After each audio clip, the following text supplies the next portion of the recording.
Principal, Monsieur le député de Lac-Saint-Jean. Monsieur le Président, là, ce qui est inhumain, c'est non seulement s'en prendre aux gens sur l'aide sociale, mais de s'en prendre en plus aux élèves qui sont handicapés.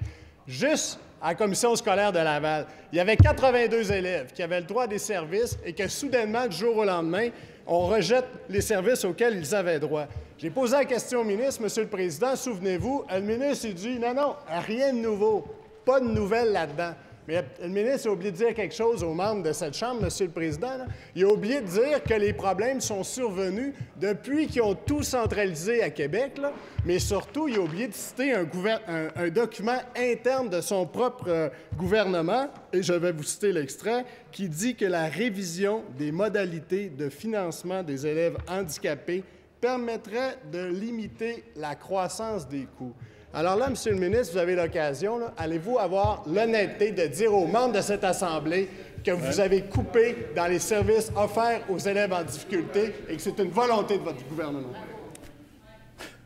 Monsieur le ministre, s'il vous plaît, Monsieur le député, s'il vous plaît, le ministre a la parole. Monsieur le député de Lac-Saint-Jean, vous vous adressez à la présidence. Monsieur le ministre, la même chose. Merci beaucoup, Monsieur le Président. Donc, je l'ai dit, je pense, en début de semaine, je le réitère, là, il n'y a pas de nouvelles, il y a une révision. Et oui, les dossiers sont toujours révisés par le ministère. Ils étaient révisés quand le Parti québécois était là, ils continuent d'être révisés. Les diagnostics ne sont jamais remis en question.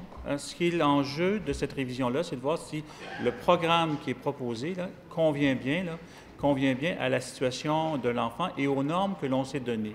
Ce n'est pas révisé par des gens qui ne connaissent pas la question, comme moi ou encore comme mon vis-à-vis. C'est révisé par des psychologues, des orthopédagogues qui examinent si la demande qui est faite par la commission scolaire, c'est bien la bonne et si elle est acceptable.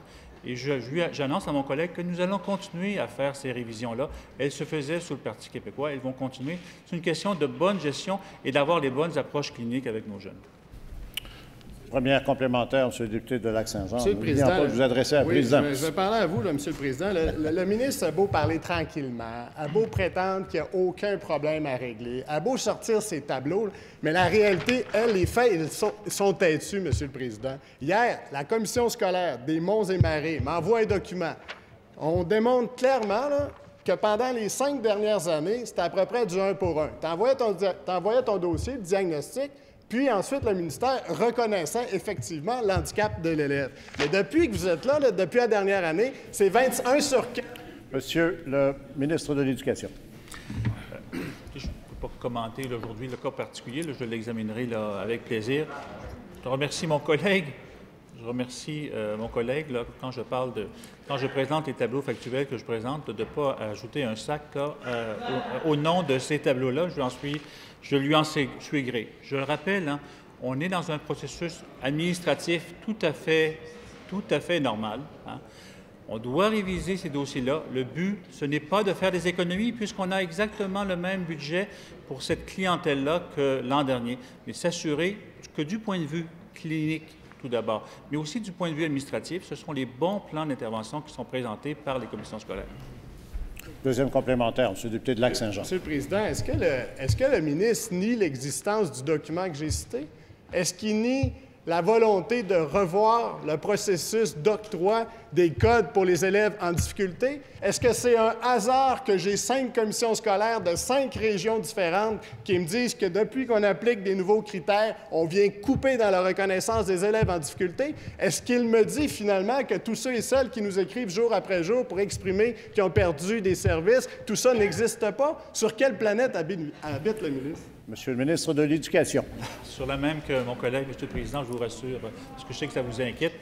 Donc, pour l'essentiel de ce qui est dit, donc je ne connais pas le document, que mon collègue va certainement le déposer, ça va me permettre de l'examiner, ça m'intéresse toujours, mais pour l'essentiel, il n'y a pas de politique visant à resserrer, restreindre, etc.